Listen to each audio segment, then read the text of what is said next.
Boa noite, pessoal que está acompanhando assim em São Paulo. É uma entrevista bem especial agora. A gente vai ter o Fantastic Negrito falando com a gente aqui na varanda da Budweiser, assim em São Paulo. Hi, guy. Hi, man. How you doing? Is everything all right?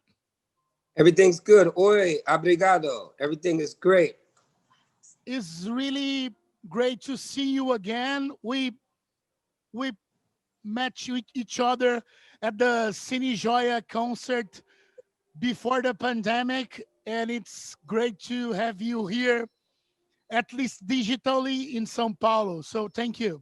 Well, thank you so much for having me. That was a memorable time. I really enjoyed my time in Brazil, and I just thought the fans were so energetic and so passionate. It was one of the great experiences of touring last year was playing in Sao Paulo. Amazing city. It was really, really fun. So we'll talk about a little bit, lots about music, a little bit about politics, and we're curious about your background. I heard and read that you live from Oakland in U.S. It's there's a big crime scene and violent environment, but music show up and change your life. Can you tell us about it a little bit? How music changed your life for better? Well, I think first I want to say that I think music changes everyone's life for better. But I think in my case, during that time, in that time period, it was a very heavy crack cocaine epidemic, and it was just pulverizing the communities that I was from. And I think that music, it gave me something to do. It gave me a voice. It gave me a spiritual reckoning, and something to focus on. And so I was always grateful to all the arts and all of music because it led me to a life of peace and prosperity. That's great.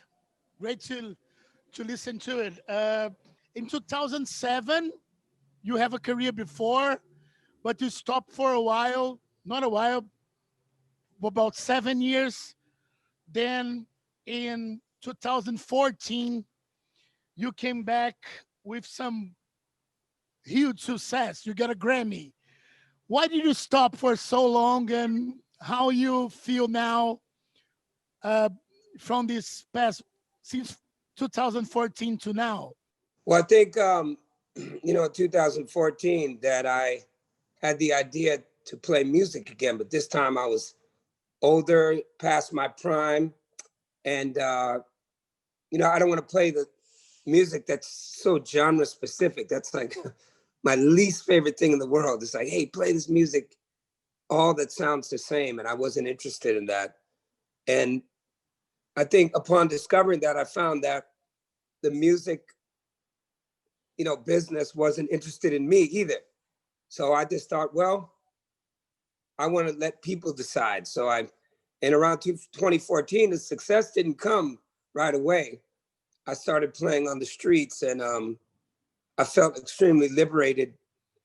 And I felt like I was making a connection with people. And just as a human being, forget about it being an artist.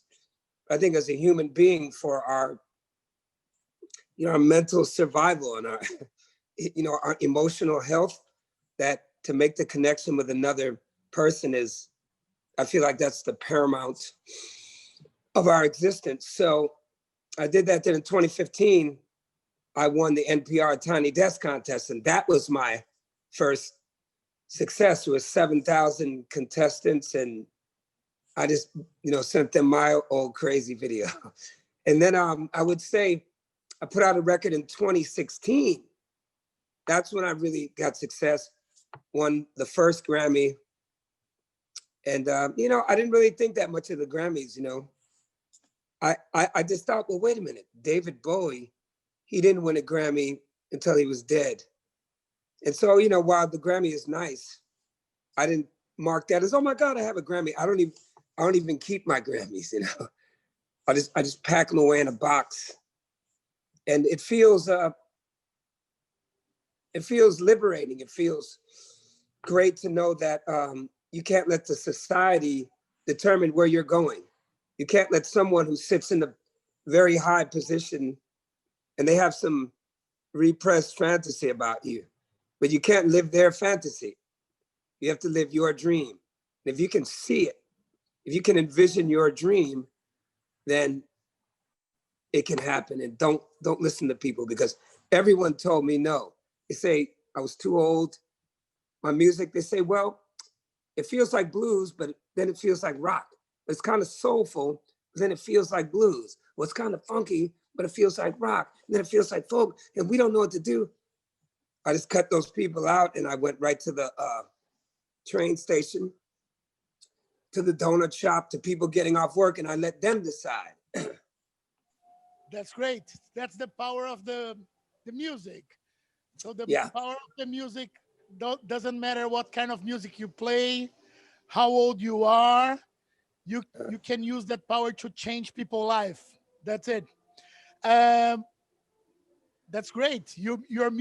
We feel this. Listen to your music, and you just released a new record during the pandemic, and how it happened. And can you tell us a little bit about this new release?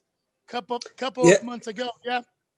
Yeah. Well, this was called Have You Lost Your Mind Yet?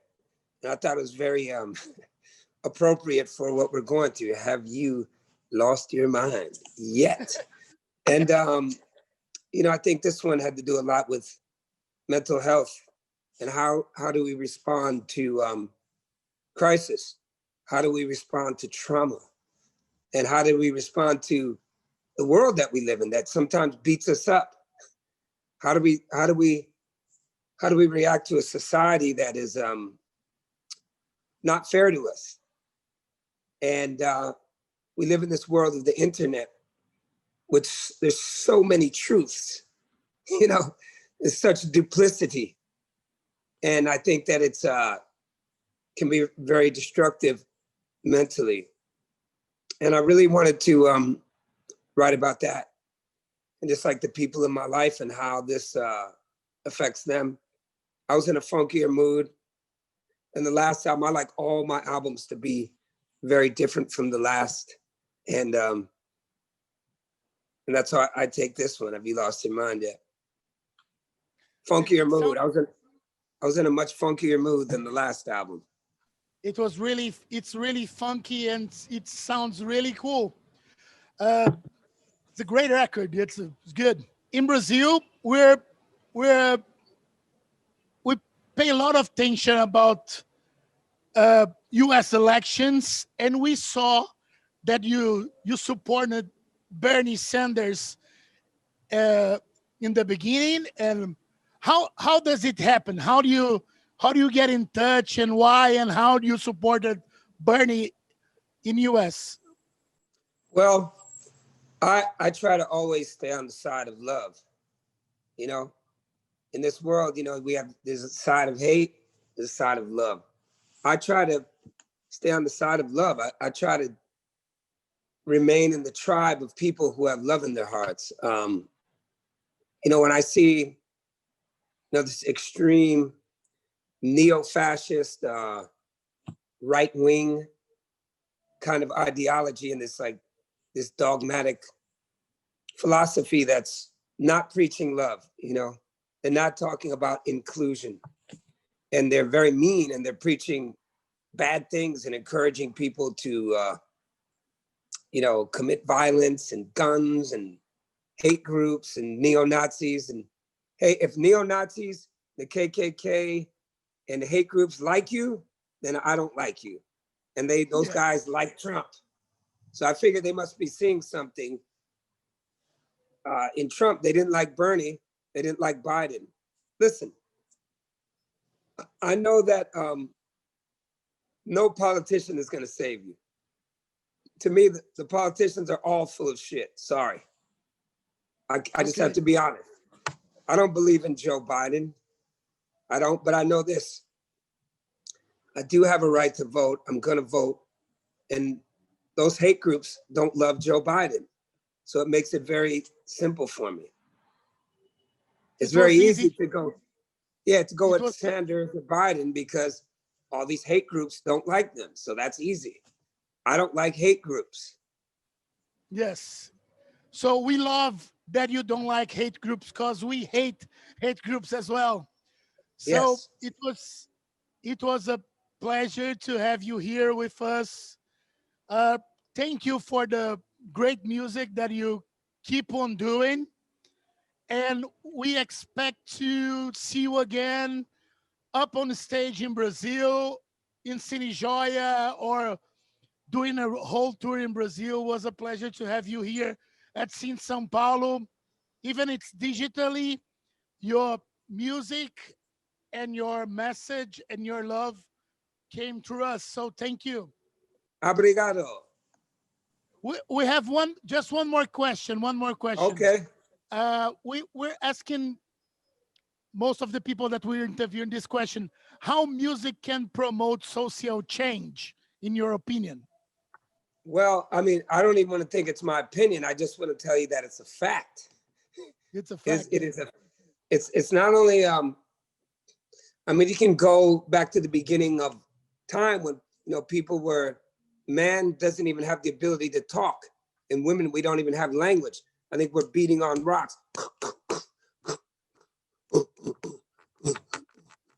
And I think even those primitive people that music and the vibration changed their environment.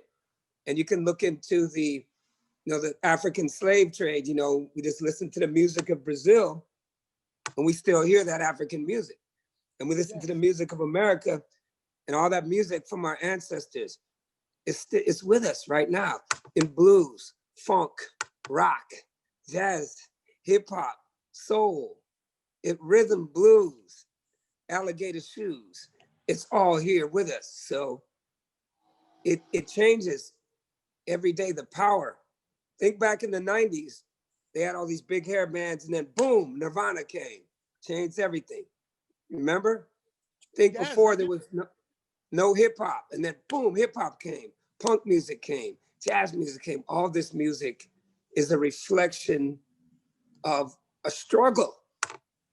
It's really music comes from a struggle, and expression is the healthy way out of that struggle, and it is medicine and therapy for all humanity. That's great.